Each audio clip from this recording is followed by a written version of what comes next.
저희가 유아 유치 제자학교인 꿈자람 놀이터를 진행하던 중에 놀라운 소식을 들었습니다. 한 아이가 꿈자람 활동 중에 사탕 3개를 받았습니다.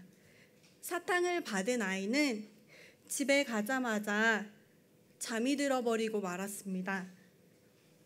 자다가 일어난 아기가 가장 먼저 확인한 것은 무엇이었을까요? 맞습니다. 바로 사탕입니다. 아이는 주머니에 있는 사탕 3개를 꺼내더니 하나만 먹고 나머지는 주머니에 다시 넣었더랍니다. 평소 같았으면 손에 들고 있는 사탕을 모두 먹었을 아이가 그날은 1개만 먹고 주머니에 넣는 모습을 보았습니다. 엄마는 그 모습이 너무 신기해서 아이에게 물었습니다. 왜 다 안 먹어? 그랬더니 그 아이가 이렇게 말하였습니다. 전도사님이 하루에 하나만 먹는 거래요. 그 말을 들은 엄마는 대견해하면서도 기뻐했습니다. 저는 이 아이의 모습을 보면서 율법을 지켜서 행복해지는 것이 바로 이런 모습과 비슷하지 않을까라는 생각을 했습니다. 우리가 읽은 잠언 29장 18절의 말씀을 보면 묵시가 없으면 백성이 방자히 행하거니와 율법을 지키는 자는 복이 있느니라. 여기에서 말하는 묵시는 하나님이 보여주시는 것을 의미합니다. 묵시는 계시나 흔히 말하는 비전입니다. 묵시란 하나님의 눈으로 또는 가르침으로 세상을 보는 것입니다.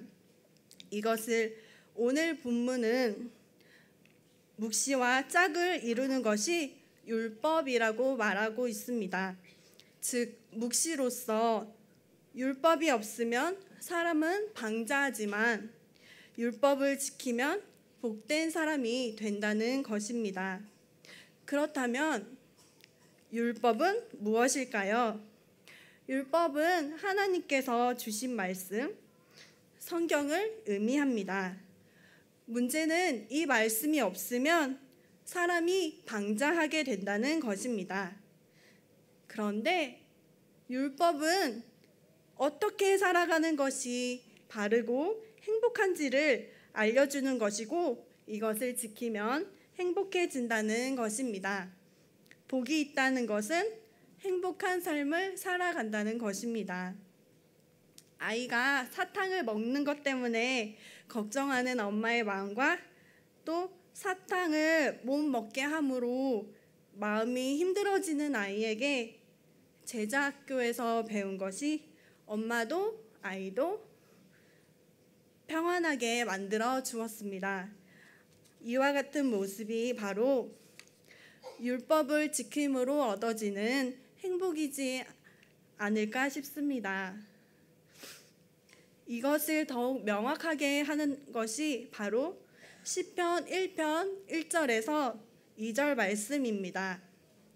시편 1편에서 복 있는 사람은 율법을 주야로 묵상하는 사람입니다.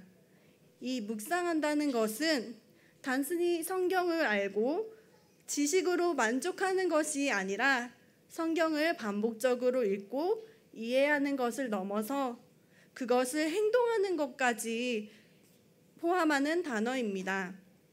저희 제자학교에서는 하나님의 시각과 가치관 그리고 방향을 지식으로만 가르치는 것이 아니라 삶에서 행동하는 것까지를 묵상하고자 합니다. 또한 시편 1편 3절에서 복 있는 사람의 결과는 시냇가에 심은 나무와 같다고 했습니다. 심겼다는 것은 척박한 땅에서 시냇가로 옮겨져 심었다는 것을 의미합니다.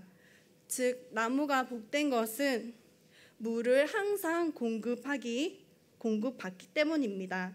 이것은 나무가 살아가기에 좋은 환경이 되었다는 것입니다. 문제가 없는 삶 또는 공급을 제대로 받는 삶이 바로 행복한 삶이라는 것입니다.